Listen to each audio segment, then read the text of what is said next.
नमस्कार, मैं हूं आपके साथ गजाला परवीन और आप देख रहे हैं नवभारत टाइम्स। शारदीय नवरात्रि के पूरे 9 दिन बहुत ही खास माने जाते हैं, लेकिन महाअष्टमी और महानवमी नवरात्र के 2 सबसे अहम दिन हैं। इस बार महाअष्टमी 30 सितंबर को और 1 अक्टूबर को महानवमी मनाई जाएगी। लेकिन नवरात्रि के 8वें दिन यानी महाअष्टमी महादुर्गा की उपासना के लिए बेहद खास मानी जाती है। इस दिन मां के महागौरी स्वरूप की पूजा की जाती है। इस बार महाअष्टमी पर सालों बाद एक महाशुभ संयोग बन रहा है, जो भक्तों के लिए सुख और सौभाग्य के दरवाजे खोल देगा। ज्योतिषियों की माने तो इस विशेष योग में देवी मां जगदम्बा की पूजा करने से हर मनोकामना पूरी होगी और घर में सुख समृद्धि बरसेगी। अगर आपको महाअष्टमी के पावन पर्व को लेकर कोई कंफ्यूजन है तो सबसे पहले आपको ये बता दें कि इस साल आश्विन माह के शुक्ल पक्ष की महाअष्टमी के व्रत को 30 सितंबर यानी कि मंगलवार को रखा जाएगा। पंचांग के मुताबिक अष्टमी 29 सितंबर को शाम 4:32 पर शुरू होकर 30 सितंबर को शाम 6:06 पर समाप्त होगी।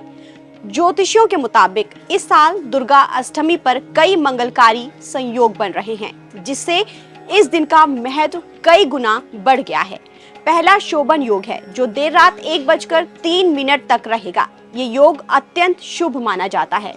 इस योग में किए गए सभी काम खास तौर से शुभ कार्य, सफलता और मंगलकारी परिणाम देते हैं। इसके साथ ही संध्या काल में 6:06 से शिववास योग का निर्माण हो रहा है। शिववास योग में पूजा अर्चना करने से भगवान शिव और मां पार्वती की खास कृपा मिलती है। शोभन योग के साथ साथ इस दिन रवि योग और संधि पूजा का भी शुभ मुहूर्त भी बन रहा है, जिससे पूजा का फल 2 गुना हो जाएगा। ज्योतिषियों की माने तो इन दुर्लभ और मंगलकारी योगों में मां दुर्गा की आराधना करने से साधकों के जीवन में सुख और सौभाग्य की वृद्धि होगी, सभी कष्ट दूर होंगे और मनोवांछित फल की प्राप्ति होगी। चलिए अब जानते हैं कि दुर्गा मां को प्रसन्न करने की आसान विधि क्या है।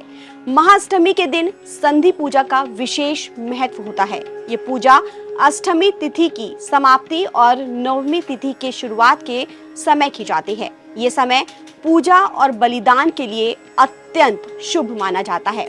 संधि पूजा का शुभ मुहूर्त 30 सितंबर को संध्या काल में 5:42 से 6:30 तक रहेगा। इस दौरान पूजा अवश्य करें। इसके अलावा महाअष्टमी के दिन मां दुर्गा के महागौरी स्वरूप की भी पूजा करें। मां गौरी को सफेद और हल्के रंग के वस्त्र अर्पित करें। पूजा में सफेद रंग के पुष्प जैसे मोगरा या फिर चमेली के फूल चढ़ाएं। माता को नारियल, पूरी और हलवे का भोग लगाएं। अष्टमी या नवमी पर कन्या पूजन करना बेहद जरूरी है। 9 कन्याओं और भैरव के रूप में एक बालक को भोजन कराएं।